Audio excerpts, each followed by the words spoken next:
আসসালামু আলাইকুম, স্বাগতম জানাচ্ছি বিবিসি নিউজ আন্তর্জাতিক সংবাদে। শুরুতেই সংবাদ শিরোনাম, এরপর বিস্তারিত। ইসরায়েলি আগ্রাসন আরও কঠোরভাবে জবাব দেবে ইরান, পেজেশকিয়ান। যুক্তরাষ্ট্র, ইসরায়েল ও ইউরোপ ইরানের বিরুদ্ধে সর্বাত্মক যুদ্ধ শুরু করেছে। ইউক্রেন যুদ্ধ শুরুর পর ২২ গুণ বেড়েছে রাশিয়ার অস্ত্র, পুতিন। যুক্তরাষ্ট্রের সফরে যাচ্ছেন নেতানিয়াহু। দর্শক, এতক্ষণ শুনছিলেন সংবাদ শিরোনাম। এখন বিস্তারিত। আপনি যদি ইসরায়েলের ধ্বংস চান এবং মুসলিমদের পাশে থাকেন, তাহলে ভিডিওতে লাইক করে চ্যানেলটি অবশ্যই সাবস্ক্রাইব করে দিবেন এবং আপনার মূল্যবান মতামত অবশ্যই কমেন্টে লিখে জানিয়ে দিবেন। এখন বিস্তারিত। ইসরায়েলি আগ্রাসন আরও কঠোরভাবে জবাব দেবে ইরান, পেজেশকিয়ান। ইরানের প্রেসিডেন্ট মাসুদ পেজেশকিয়ান বলেছেন, যুক্তরাষ্ট্র ও ইসরায়েল নতুন করে কোনো আগ্রাসন চালালে তার দেশ গত জুন মাসের যুদ্ধের তুলনায় আরও কঠোর ও দৃঢ় জবাব দেবে। দেশটির সর্বোচ্চ ধর্মীয় নেতা আয়াতুল্লাহ খামেনির ওয়েবসাইট খামেনেই.ir-এ দেওয়া সাক্ষাৎকারে এ মন্তব্য করেন তিনি। খবর বার্তা সংস্থা মেহেরের। পেজেশকিয়ান বলেন, যুক্তরাষ্ট্র ইসরায়েলি আগ্রাসনের সময়ের তুলনায় এখন ইরান আরও শক্তিশালী অবস্থানে রয়েছে। তিনি বলেন, আমাদের সামরিক বাহিনী অত্যন্ত শক্তিশালীভাবে তাদের দায়িত্ব পালন করছে এবং সব ধরনের সমস্যা থাকা সত্ত্বেও অস্ত্র ও জনবলের দিক থেকে তারা আগের চেয়ে আরও শক্তিশালী। তাই তারা যদি আবার হামলা করতে চায়, তবে স্বাভাবিকভাবেই আরও কঠোর জবাবের মুখে পড়বে। যুক্তরাষ্ট্র, ইসরায়েল ও ইউরোপ ইরানের বিরুদ্ধে সর্বাত্মক যুদ্ধ শুরু করেছে। ইউক্রেন যুদ্ধ শুরুর পর ২২ গুণ বেড়েছে রাশিয়ার অস্ত্র, পুতিন। যুক্তরাষ্ট্র সফরে যাচ্ছেন নেতানিয়াহু। যুক্তরাষ্ট্র, ইসরায়েল ও ইউরোপ ইরানের বিরুদ্ধে সর্বাত্মক যুদ্ধ শুরু করেছে। ইসরায়েল, যুক্তরাষ্ট্র ও ইউরোপ মিলে ইরানের বিরুদ্ধে সর্বাত্মক যুদ্ধ চালাচ্ছে বলে অভিযোগ করেছেন দেশটির প্রেসিডেন্ট মাসুদ পেজেশকিয়ান। রোববার ২৮ ডিসেম্বর এক প্রতিবেদনে এ তথ্য জানিয়েছে কাতার ভিত্তিক সংবাদ মাধ্যম আল জাজিরা।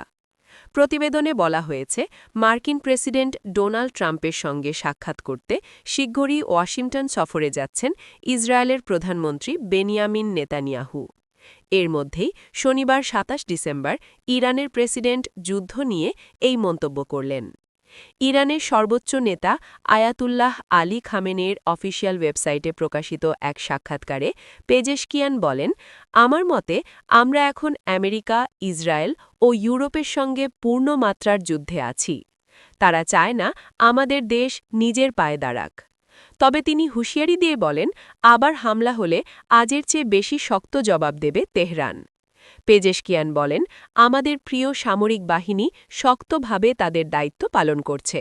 সব সংকট থাকা সত্ত্বেও এখন তাদের সরঞ্জাম এবং জনবলের দুই দিক থেকেই বেশি শক্তি আছে। তারা যদি আবার হামলা চালায়, আগের চেয়ে শক্তিশালী জবাব পাবে। ইউক্রেন যুদ্ধ শুরুর পর ২২ গুণ বেড়েছে রাশিয়ার অস্ত্র। ইউক্রেন যুদ্ধ শুরুর পর থেকে রাশিয়া তার অস্ত্র ও গোলাবারুদ উৎপাদন ব্যাপকভাবে বৃদ্ধি করেছে। যুদ্ধের এই সময়ে দেশটির সামরিক শিল্প খাতে উৎপাদন বেড়েছে সর্বোচ্চ ২২ গুণ।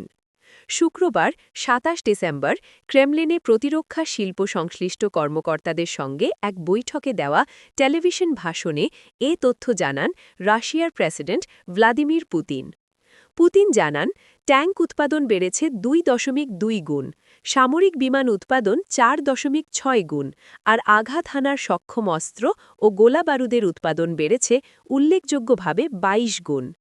রাশিয়ার সশস্ত্র বাহিনীর সর্বাধিনায়ক পুতিন বলেন, বিশেষ সামরিক অভিযানে এসএমও অংশগ্রহণকারী সেনাদের জন্য প্রয়োজনীয় সব ধরনের সরঞ্জাম সরবরাহ নিশ্চিত করছে প্রতিরক্ষা শিল্প প্রতিষ্ঠানগুলো।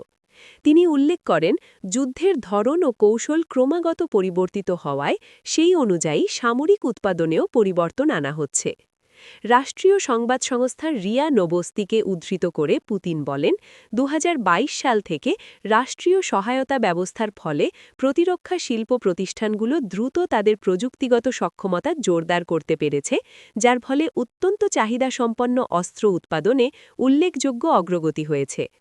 তিনি জানান, সাঁজোয়া যুদ্ধযান ও সাঁজোয়া জনবাহী যান বিএমপি ও এপিসি উৎপাদন বেড়েছে ৩.৭ গুণ, ইলেকট্রনিক যুদ্ধ সরঞ্জাম ১২.৫ গুণ, আর রকেট আর্টিলারি অস্ত্র উৎপাদন বেড়েছে ৯.৬ গুণ।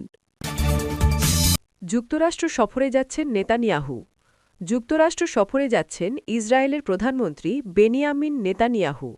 আজ রোববার ২৮ ডিসেম্বর যুক্তরাষ্ট্রের উদ্দেশ্যে তিনি রওনা দেবেন এবং পরদিন ফ্লোরিডায় মার্কিন প্রেসিডেন্ট ডোনাল্ড ট্রাম্পের সঙ্গে সাক্ষাৎ করবেন।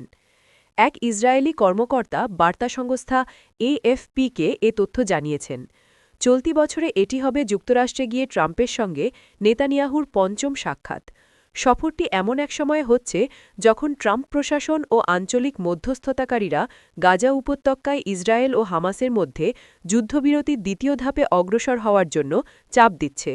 ডিসেম্বরের মাঝামাঝি মার-এ-লাগো রিসোর্টে যাওয়ার সময় ট্রাম্প সাংবাদিকদের জানিয়েছিলেন, বড়দিনের ছুটির সময় নেতানিয়াহু সম্ভবত ফ্লোরিডায় তার সঙ্গে দেখা করতে আসবেন।